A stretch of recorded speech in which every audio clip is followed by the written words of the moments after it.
Hanggang Agosto pa mararamdaman ang epekto ng El Nino o matinding tagtuyot sa ilang lalawigan sa bansa ayon sa DOST.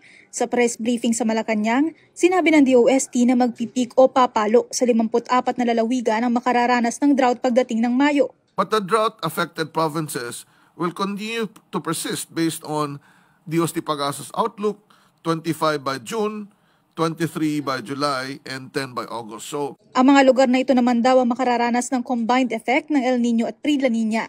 Pagdating kasi ng Hunyo hanggang Agosto, 62% na ang probability ng La Nina na magdadala naman ng mga pag-ulan.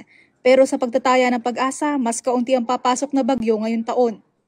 By this year, mga around 13 to 16 na bagyo po ang possible po this year. So, ibig sabihin po, paring below normal dahil yung mararamdaman po kasi natin yung possible effect ng La Nina is last quarter of the year. So, for now po, 13 to 16 typhoons po for this year yung ating predicted, which is below normal dun sa average na 19 to 20 po. Sa kabila niya na mahigpit naman daw ang kinakailangang paghahanda ng national government at LGU sa mga panahong ito. Mas maiksi lang kasi ang pagitan ng mga bagyo tuwing La Nina. Yung El Nino kasi, ang mainit na katubigan ay nasa eastern pa ng Pacific, Central Pacific. So kahit bumagyo doon, hindi abot sa Pilipinas. Ngayon, dito na yung mas mainit na tubig, mas malapit, kaya mas maikli lang ang kanyang tatahakin at dito na sa atin. Lagi rin daw may posibilidad ng mapaminsalang bagyong papasok sa bansa.